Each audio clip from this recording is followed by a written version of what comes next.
નમસ્તે વિદ્યાર્થી મિત્રો, આજે આપણે ભણીશું ઉદાહરણનો દાખલા નંબર 6. આ દાખલો તમે અહીંયા ભણો એના પહેલા કમ્પલસરી સ્વાધ્યાયનો દાખલા નંબર 6 વિડિયોમાં જોઈ લેજો અને પછી આ દાખલો ભણજો, કેમ કે આ દાખલામાં જે સ્ટેપ આવશે એવા સેમ ટુ સેમ સ્વાધ્યાયના છઠ્ઠા દાખલામાં આપણે કરેલા છે. બરાબર છે? ચલો રકમ જુઓ. L લંબાઈના સમબાજુ ત્રિકોણના શિરોબિંદુઓ પર ત્રણ વિદ્યુત ભારો Q1, Q2, Q3 દરેક Q બરાબર છે તેવા મૂકેલા છે. ત્રિકોણના મધ્ય કેન્દ્ર પર મૂકેલા Q વિદ્યુત ભાર પર લાગતું બળ શોધો. હવે રકમ ફરી સમજો. L લંબાઈના સમબાજુ ત્રિકોણ, મેં પહેલેથી જ L લંબાઈનો સમબાજુ ત્રિકોણ દોરેલો છે. તો ત્રિકોણ ABC બોલો કેવો છે? સમબાજુ. બધી બાજુઓ એની કેવી થાય? સરખી. ઓકે, O ના આવે. AB બરાબર BC બરાબર AC બરાબર L. બધી બાજુઓનું માપ આપણે ધારી લીધું છે L છે. બોલો ક્લિયર? બધી બાજુઓ સમાન છે, કારણ કે કેવો ત્રિકોણ કીધો છે? સમબાજુ ત્રિકોણ. જો આ સમબાજુ ત્રિકોણ હોય તો એના ત્રણે ત્રણ ખૂણા કેટલા અંશના થાય? 60 અંશના થાય. કેટલા અંશના થાય? 60 અંશના. આ ખૂણો તમે યાદ રાખજો, 60 અંશનો ખૂણો થાય. આપણે આગળ એની જરૂર પડશે. ઓકે, હવે વાંચો. L લંબાઈના સમબાજુ ત્રિકોણના શિરોબિંદુ. ત્રિકોણ છે તો ત્રિકોણને કેટલા શિરોબિંદુ હોય? 3. કયા કયા? A, B અને C. 3 શિરોબિંદુ છે. આ ત્રણેય શિરોબિંદુ પર ત્રણ વિદ્યુત ભાર મૂકેલા છે. નામ છે Q1, Q2, Q3 અને દરેકનું મૂલ્ય Q જેટલું છે. તો આનો અર્થ શું થયો? ત્રણ વિદ્યુત ભાર. A પર જે વિદ્યુત ભાર છે Q1, B પર જે છે Q2 અને C પર જે વિદ્યુત ભાર છે Q3. આમ ત્રણ વિદ્યુત ભાર મૂકેલા છે. ત્રણેય વિદ્યુત ભારનું મૂલ્ય કોના જેટલું છે? Q. એટલે કે Q1 બરાબર પણ Q, Q2 બરાબર પણ Q, Q3 બરાબર પણ Q. ત્રણે ત્રણ સરખા. તો Q1, Q2, Q3 બરાબર Q. ઓકે, હવે વાંચો. ત્રિકોણના મધ્ય કેન્દ્ર. ત્રિકોણના મધ્ય કેન્દ્ર પર મૂકેલા Q વિદ્યુત ભાર પર લાગતું કુલ બળ શોધો. Q વિદ્યુત ભાર ક્યાં મૂક્યો છે? ત્રિકોણના મધ્ય કેન્દ્ર પર મૂકેલો છે. ત્રિકોણનું મધ્ય કેન્દ્ર કોને કહેવાય? તો ત્રિકોણની મધ્યગાઓ. આ મધ્યગાઓ જે બિંદુએ સંપાત થાય, જે બિંદુએ ભેગી થાય, એ બિંદુને શું કહેવામાં આવે છે? ત્રિકોણનું મધ્ય કેન્દ્ર કહેવામાં આવે છે. બરોબર છે? મધ્યગા એટલે શું? શિરોબિંદુ અને એની સામેની બાજુનું મધ્ય બિંદુ. આ બંનેને જોડતો રેખાખંડ એને મધ્યગા કહેવાય. આવી ત્રણ મધ્યગાઓ જે બિંદુએ ભેગી મળશે તે બિંદુને મધ્ય કેન્દ્ર કહે છે. આવા મધ્ય કેન્દ્ર પર કેપિટલ Q વિદ્યુત ભાર છે. મધ્ય કેન્દ્રને આપણે નામ આપી દઈએ O. મધ્ય કેન્દ્ર બરાબર O. ઓકે, આ મધ્ય કેન્દ્ર O, એના પર જે વિદ્યુત ભાર છે તે Q. બરોબર ક્લિયર છે? ઓકે, હવે આ Q વિદ્યુત ભાર પર લાગતું બળ શોધો. હવે આ શું કીધું છે? Q જેવા જ ચિહ્ન સાથે. બહુ મસ્ત વાક્ય છે. Q જેવા જ ચિહ્નો સાથે, એટલે કે સ્મોલ q વિદ્યુત ભાર જે ચિહ્ન ધરાવે એવું જ ચિહ્ન પ્લસ q ધરાવે.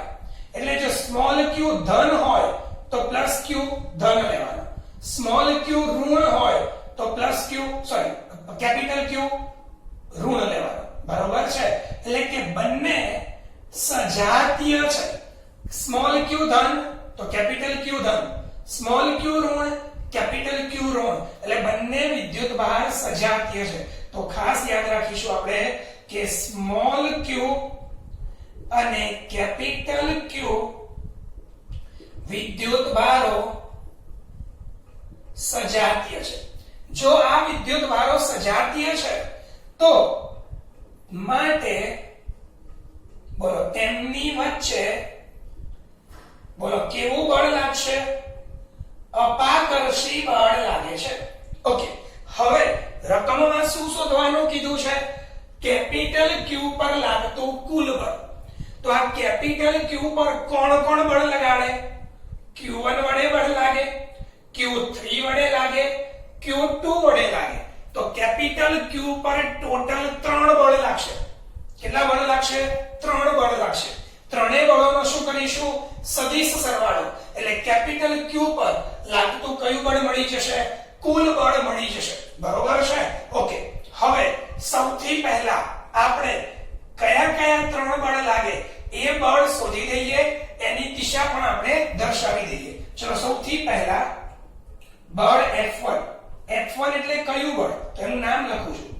Q1 વડે કેપિટલ ક્યુ પર લાગતું બળ. જ્યારે Q1 વિદ્યુતભાર કેપિટલ ક્યુ પર જે બળ લગાડે છે એ કયું છે? F1. કોના વડે લાગે? Q1 વડે. કોના પર? Q પર. F1. ચલો, એનું મૂલ્ય કેટલું? તો F1 નું મૂલ્ય K. બોલો કોની કોની વચ્ચે? Q1 અને Q વચ્ચે. Q1 Q બંને વચ્ચેનું અંતર. ચલો, Q1 અને Q વચ્ચેનું અંતર AO. હવે અહીંયા તમે અટક્યા. AO નું મૂલ્ય આપણી પાસે નથી, પણ ધ્યાનથી હવે સમજાવું છું. જુઓ, AO એટલે શું? A એટલે શિરોબિંદુ, O એટલે મધ્ય કેન્દ્ર.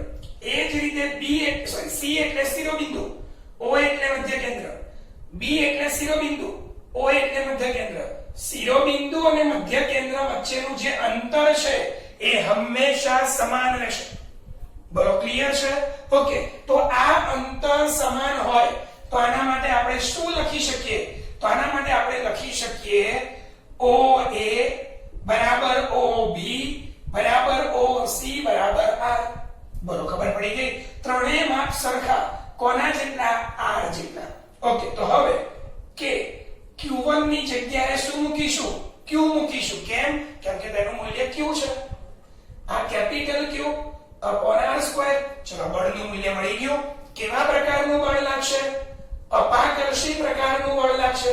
કોની કોની વચ્ચે લાગે? Q1 અને Q. Q1 Q છે, કેપિટલ Q બંને સજાતીય છે. કેવું બળ લાગશે? અપાકર્ષી. ઓકે, હવે બળની દિશા. ચલો, આ બળ કઈ દિશામાં લાગે? ઓકે, કેપિટલ Q પર સ્મોલ q વડે બળની દિશા કોના પર દર્શાવાય? જેના પર બળ લાગે છે તેના પર દર્શાવવામાં આવે છે. બરોબર, ક્લિયર છે? કોના વડે લાગે? Q1 વડે. કોના પર? કેપિટલ Q પર. એટલે હું અહીંયા દર્શાવીશ. હવે કઈ દિશામાં? તો જે દિશામાં બળ લાગે તે અપાકર્ષી. એટલે Q1 વડે લાગે એટલે Q1 કેપિટલ Q ને અપાકર્ષણ બળ લગાડે એટલે પોતાનાથી દૂર તરફ ધક્કો મારે. તો આ જે બળ થયું એ કેપિટલ Q પર સ્મોલ q1 વડે લાગતું બળ થયું. બોલો ક્લિયર છે કે નહીં? બોલો ખબર પડી ગઈ? એ જ રીતે હવે આગળ શું કરીશું? F2.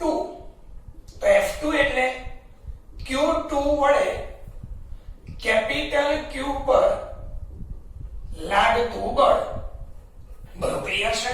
ઓકે, તો હવે F2 Q2 વડે Q પર કે Q2 Q Q2 અને Q વચ્ચેનું અંતર શું આવશે?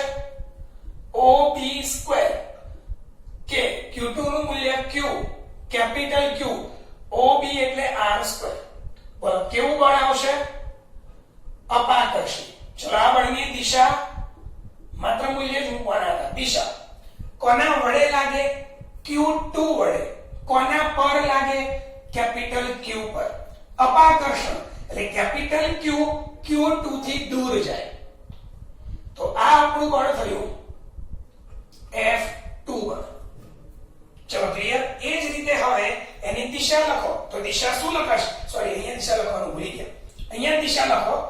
A વડે O પર લાગે. આ દિશા તમે જોઈ શકો છો. કઈ દિશા છે? A થી O તરફ. A થી O તરફ. ચલો અહીંયા દિશા લખો. દિશા આ રે. B થી O તરફ. B થી O તરફ. ચલો એ જ રીતે હવે F3. F3 એટલે કોના વડે લાગે? Q3 વડે. તો અહીંયા લખી શકાય Q3 વડે કેપિટલ Q પર લાગતું બળ છે.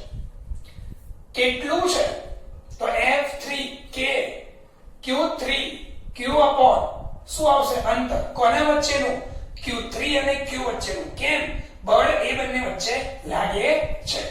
Q3 અને Q વચ્ચેનું આ જે અંતર છે એ OC છે. ઓકે, તો K Q Q OC એટલે R². બોલો કેવું બળ લાગશે? અપાકર્ષી બળ. ચલો દિશા આકૃતિમાં જુઓ. Q3 વડે લાગે, કેપિટલ Q પર લાગે એટલે Q પર દર્શાવીશું. અપાકર્ષણ લગાડે કોણ? Q3. કોના પર? Q પર. અપાકર્ષણથી કેપિટલ Q દૂર છે. તો આ કયું બળ થયું? F3 બળ. આમ તમે જોઈ શકો છો F1 F2 ને F3 આમ ત્રણ બળ લાગે. ઓકે, હવે આની દિશા લખી દઈએ. તો C થી O તરફ. હવે હું જે વસ્તુ સમજાવવા માંગુ છું એ ખાસ ધ્યાન આપજો. સ્વાધ્યાયના દાખલા નંબર 6 ની અંદર ચાર બળ લાગતા હતા. ઓકે, એ ચાર બળ પરસ્પર વિરુદ્ધ દિશામાં હતા. એટલે ત્યાં આપણને યામ પદ્ધતિની જરૂર નહોતી પડી. પરંતુ અહીં ત્રણ બળ લાગે. ત્રણ બળમાંથી એક પણ બળ પરસ્પર વિરુદ્ધ દિશામાં નથી. માટે અહીં પરિણામી બળ શોધવા માટે મારે યામ પદ્ધતિનો ઉપયોગ કરવો પડશે. મારે યામાક્ષ લાવવા પડશે. બરોબર છે? ધ્યાનથી સમજો. તો હવે અહીં હું યામ પદ્ધતિ કેવી રીતે બનાવું છું? તો જે બિંદુ પર પરિણામી બળ શોધવાનું કીધું હોય એ બિંદુને યામ પદ્ધતિનું ઉગમ બિંદુ બનાવવાનું. ફરીથી જે બિંદુ પર પરિણામી બળ શોધવાનું કીધું હોય એ બિંદુને યામ પદ્ધતિનું ઉગમ બિંદુ બનાવીશું. ક્યારે? એ બિંદુ પર લાગતા બળ પરસ્પર વિરુદ્ધ દિશામાં ન હોય ત્યારે. F2 ની વિરુદ્ધ કોઈ નથી, F1 ની વિરુદ્ધ કોઈ નથી, F3 ની વિરુદ્ધ કોઈ નથી. જ્યારે સ્વાધ્યાયના છઠ્ઠા દાખલામાં ચાર બળ હતા, ચારમાંથી બે ની જોડકામાં લાગતા બળ પરસ્પર વિરુદ્ધ દિશામાં હતા. માટે ત્યાં યામ પદ્ધતિની જરૂર નહોતી પડી. તો હવે અહીં આપણે યામ પદ્ધતિની ચર્ચા કરીએ. ઓકે, Q વિદ્યુત ભાર પર કુલ બળ લાગે. કુલ બળ Q વિદ્યુત ભાર પર શોધવાનું. તો Q વિદ્યુત ભારને આપણે યામ પદ્ધતિનું ઉગમ બિંદુ બનાવીશું. X અક્ષ અને આ Y અક્ષ. આપણો Y અક્ષ. બરોબર છે?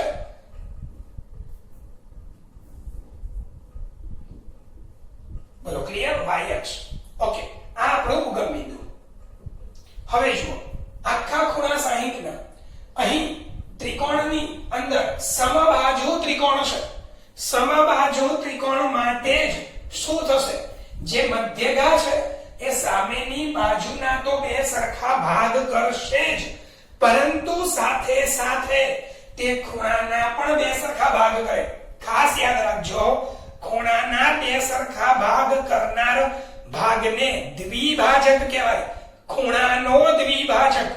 પરંતુ મધ્યગા ખૂણાના બે ભાગ નથી કરતી. પરંતુ સમબાજુ ત્રિકોણ માટે જ એવું બને છે કે મધ્યગા સામેની બાજુના પણ બે ભાગ કરે અને ખૂણાના પણ બે ભાગ કરે છે. માટે દરેક ખૂણો 60 અંશનો હતો એ હવે કેટલાનો થઈ જશે? 30 અંશનો થઈ જશે. ઓકે, હવે તમે એક બીજી વસ્તુ જુઓ. બે રેખાઓ સમાંતર રેખાની છેદિકા. તો આ અનુકોણ કહેવાય. આ અનુકોણ કહેવાય. આવા અનુકોણ સમાન હોય તો અહીં એક X અક્ષ અને એક BC બે સમાંતર છે. આ બે જો સમાંતર હોય તો આ જે રેખા રેખાખંડ તમને દેખાય છે CO વાળી લાઈન, એને સમાંતર રેખાની છેદિકા કહેવાય. આ ખૂણો 30 હોય તો આ ખૂણો પણ 30 થાય. કેમ? કેમ કે તે અનુકોણ બને છે. એ જ રીતે આ 30 હોય તો આ પણ 30 થાય. બોલો ક્લિયર? તો અનુકોણનો કોન્સેપ્ટ ક્લિયર થઈ ગયો. તો હવે પ્રશ્ન એ થયો કે સાહેબ તમે યામ પદ્ધતિ કેમ લીધી?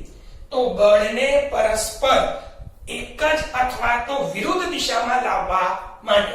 તો કે યામ પદ્ધતિ લાવવાથી બળ વિરુદ્ધ દિશામાં કેવી રીતે આવશે? તો જુઓ, ધોરણ 11 માં ભણતી વખતે આપણી પાસે એક નિયમ હતો. કયો નિયમ હતો? તો કે નિયમ એવો હતો કે અક્ષ પર જે બળ હોય એને રહેવા દેવાના, પરંતુ જે બળ અક્ષ સાથે ખૂણો બનાવે એ બળના ઘટકો પાડવાના. એના ઘટકોને અક્ષની અંદર પાડવામાં આવે છે. એટલે જો ઘટકો અક્ષ પર પડી જાય તો પછી તમારું કામ થઈ જાય.